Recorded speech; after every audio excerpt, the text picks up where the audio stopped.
عقیدے کی حفاظت کرتے ہوئے، ہمارے ایمان پر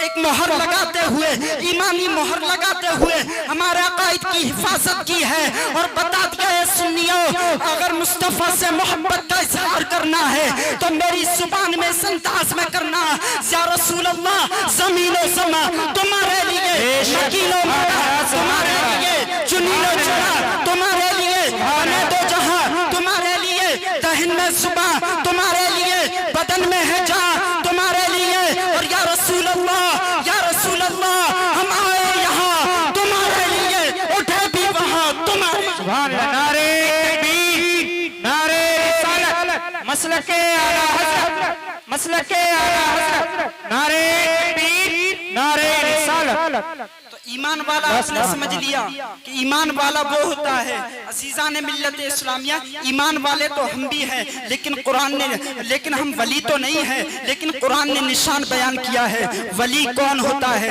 تو قرآن نے کہا الذین آمنوا وکانوا یتقون، اور جو پرہیزگاری حاصل کرتے ہیں، جو تقوی والے ہیں۔ نگاہ جھکا کے چلنے کا نام تقوی نہیں ہے، کسی کے سامنے ادب کرنے کا نام تقوی نہیں ہے، بلکہ غوث اعظم رضی اللہ تعالیٰ عنہ فرماتے ہیں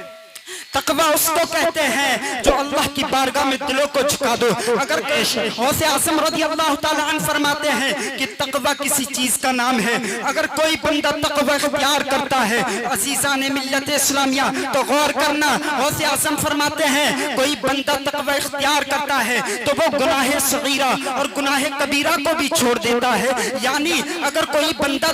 تقوی اختیار کرتا ہے عزیزان ملت اسلامیہ، اگر کوئی بندہ تقوی اختیار کرتا ہے تو وہ غیبت سے دور رہتا ہے، چغلی سے دور رہتا ہے، یعنی جھوٹ بولنے سے دور رہتا ہے، اس کے سینے میں کسی کے لیے کینہ نہیں ہوتا۔ عزیزان ملت اسلامیہ، آج آپ اپنا معاشرے کا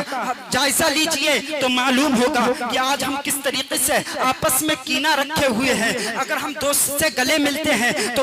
دوست سے گلے رہے ہیں، لیکن سینے میں کینہ ہے۔ اگر ہم کسی رشتہ دار کو بلاتے ہیں تو بلا تو رہے ہیں، سینے میں کینہ ہے۔ کس طریقے سے ہم نے زندگی کو گزار رہے ہیں عزیزان ملت اسلامیہ، اس کی وجہ کیا ہے؟ اس کی وجہ یہ ہے کہ تم نے اپنی زندگی میں اگر کسی کی ہسٹری پڑھی ہے تو کرکٹر اسٹار کی ہسٹری پڑھی ہے، اگر تم نے اپنی زندگی میں کسی کی ہسٹری پڑھی ہے تو فلمی اسٹار کی ہسٹری پڑھی ہے، اگر تم نے اپنی زندگی میں کسی کی ہسٹری پڑھی ہے تو ٹک ٹاکر اسٹار کی ہسٹری پڑھی ہے۔ کاش تم نے کہ فلمی اسٹار کی ہسٹری نہیں پڑھی ہوتی، اگر یہ ہسٹری نہیں پڑھی ہوتی، ان گنہگار لوگوں کی ہسٹری نہیں پڑھی ہوتی تو تمہارے لیے، اپنے مومن بھائی کے لیے سینے میں کینہ رکھنے کی ضرورت نہیں تھی، بلکہ اگر تم نے ہسٹری پڑھی ہوتی تو بغداد کے غوث اعظم کی پڑھی ہوتی، اگر ہسٹری پڑھی ہوتی تو اجمیر کے راجہ مہاراجہ خواجہ غریب نواز کی پڑھی ہوتی، اگر تم نے ہسٹری پڑھی ہوتی تو صابر علاء الدین کلیری کی پڑھی ہوتی، اگر تم نے اپنی ہسٹری پڑھی ہوتی تو نظام الدین اولیاء کی ہسٹری کو پڑھا ہوتا۔ یعنی کہنا کا مقصد یہ ہے اے بھموری میں آنے والے تمام سنی مسلمانوں، اگر تم نے کسی فلمی اسٹار کی ہسٹری نہیں پڑھی ہوتی بلکہ بریلی کے امام احمد رضا کی ہسٹری پڑھی ہوتی تو تمہارے سینے میں کینہ محفوظ نہیں ہوتا، بلکہ آقا کا باب لے